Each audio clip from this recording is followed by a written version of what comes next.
This is an E.M.A instrumental. Yo, yo, yo, what's happening, y'all? This E.M.A, man, the one and only. We just wrapped up the E.M.A Beats Bank Series Part 2. You know, it's E.M.A TV exclusive right now. We behind the scenes, man. Shout out to Dylan Filler, man, you know what I mean, doing the videography. Got the homie Hennessy in the booth right now. He chilling. We getting ready to, you know, get together on this track. Wrapping up this mixtape. You know, we got some so man, tell us about those projects. You got any solo or any group projects coming out recently? Or in the near future? Yeah, in the near future, most definitely. Right now, me and Hen got an EP and we got a mixtape that are pretty much finished right now. We got a few more songs we got to get nice and tidy, and as far as, you know, mixing and mastering and whatnot. Fire. The mixtape, yeah, try to drop those right neck and neck behind each other. We actually last to the fourth quarter and first to the first quarter. Absolutely.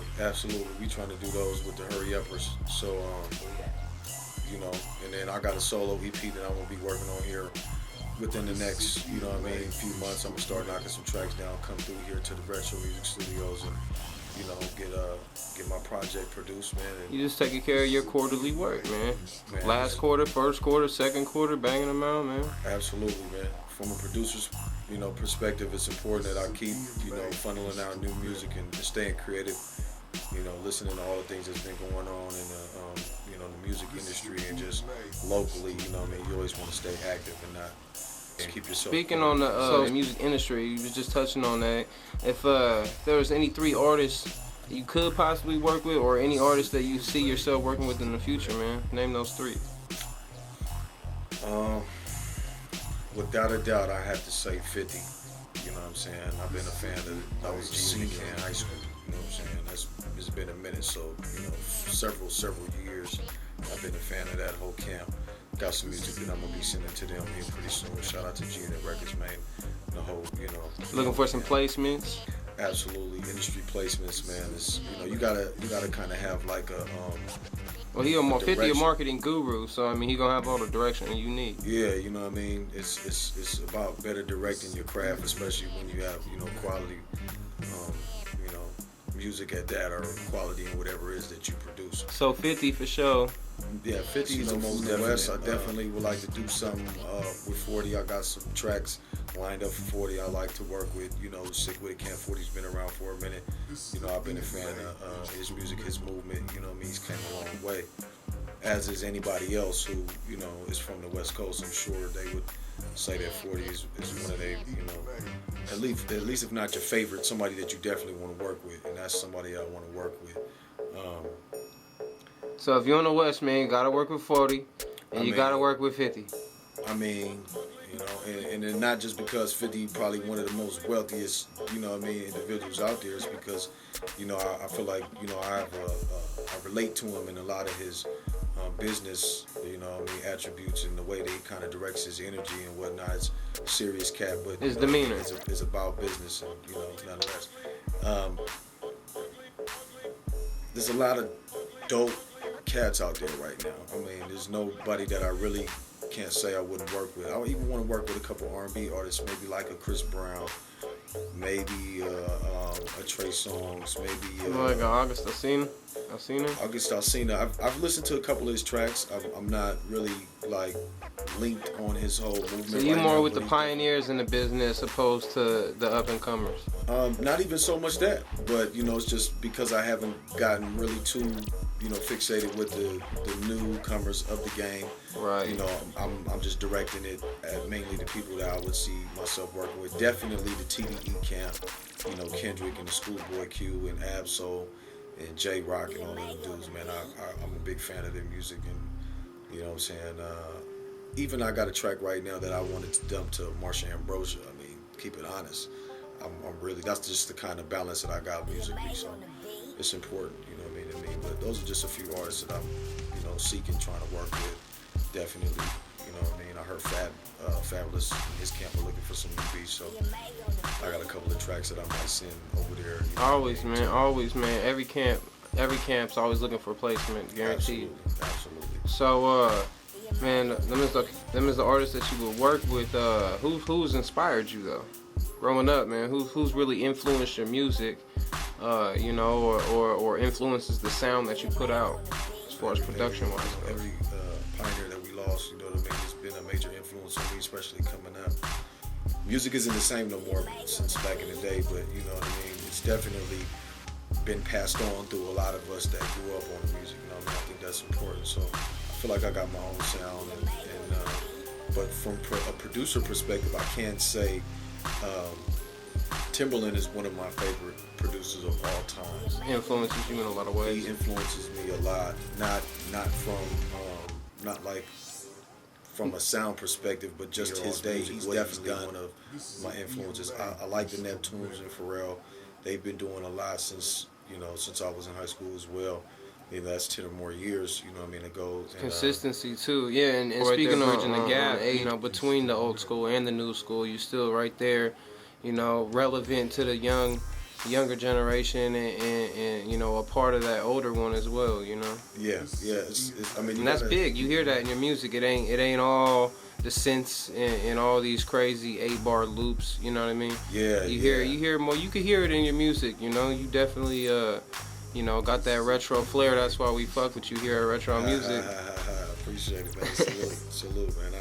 I try to keep myself relevant by just, you know what I mean, doing what I do, but also keeping an updated sound. It's important to listen to music. It's important to stay open-minded, you know what I mean, and keep your, your sound and, just everything that you do. If it comes to sequencing or, in the creation process, you want to step outside the box if you can, as long as you can make it sound right. I mean, I feel like you should go for it. You know what I mean? I'm not opposed to anything that's outside of the norm for me, as long as, I feel like it's, conducive to going forward and being appreciated. You know what I mean? It's got to be that. And that's what makes you relevant, is being different. Yeah, absolutely.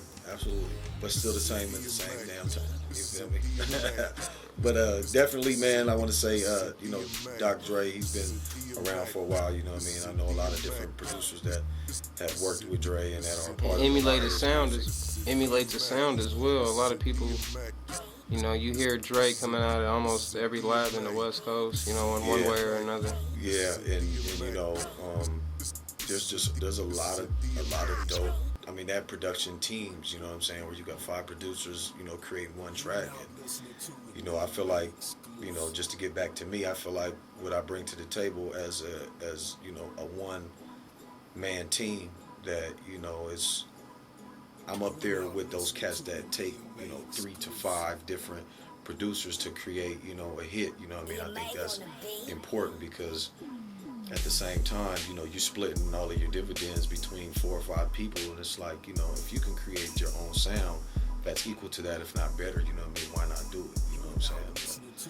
No, nothing against, what they're doing. I think everybody, you need to have a unit, you know what I'm saying, in whichever way that you manufacture it. If it's but also being an individual, also it makes you an asset to larger companies. They don't want to carry around baggage or sign a producer. They like to be able to, deal with one person for the publishing and whatnot. Because in hindsight, somebody can get their feelings hurt. You know what I mean? They like, we just want you. We don't want these other cats. We feel like you're more of an asset. So I mean, I feel like that's big for me. And I appreciate what I'm able to do, with my own music, so that I can kind of maintain my own quality and stardom at the same, you know what I mean? But yeah, man, there's a lot of producers that I mean, even newer producers that are coming out now. They got a couple of dope teams. I mean, Primo's been around forever. I mean, they got the Runners, they got, Cardiac Beats, you know what I'm saying? Shout out to Cardiac, you know what I'm saying? He's dope. And there's a lot of dudes, man, that's putting out good music. So I'm just trying to do my part, you know what I mean? And come up in the game like any other independent producer, starting from the bottom to kind of elevate. Direct yourself through the right channels, and you'll be able to succeed as long as you're making sure that you're, like I said, directing yourself in the right way. Local stardom is just local stardom. So, man, to wrap this up real quick, where can we find some of your beats at, man? Because I know a lot of us out there are anxious to at least get our ears, in tune with one of your sounds. Hey, not to mention, get our hands on one of them beats, man. Let us know what it is. Right now, you can catch me on SoundCloud, E.M.A Beats, at SoundCloud.com right now. I got some other joints up there. I haven't really put up too much new music on there because I'm working on so many different projects and I'm working on placements. I'm gonna be sending packages, to different companies. But you could catch me on SoundCloud, also E.M.A Beats at myflashstore.com. I have some joints on there. Or if we just need some specific custom stuff, we could just email you at EMACULATE music at AOL.com. Those regularly, so you could always hit me and let me know, hey, I'm looking for XYZ, and we can come together and we can put some hits together. That's what I'm all about. I'm a writer as well, and I produce, I write the whole song. As far as the foundation, I do a lot of things. Just ideas just kind of come. It's not just from a production perspective or musical composition perspective. It's in all aspects. So I'm willing to work with artists even if they need help or assistance when putting together a project.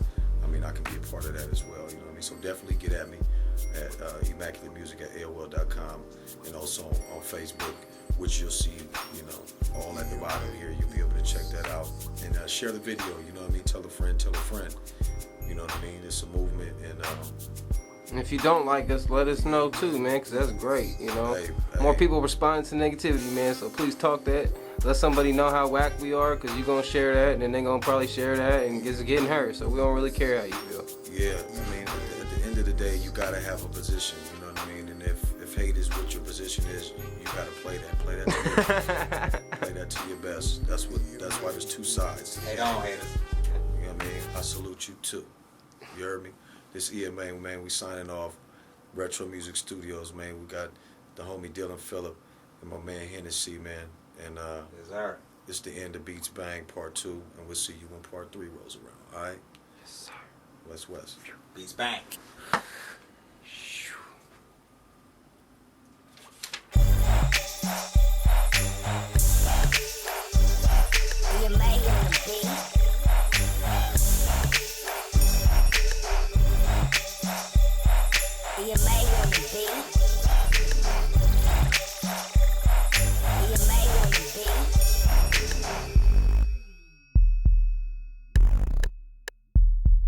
E.M.A on the beat.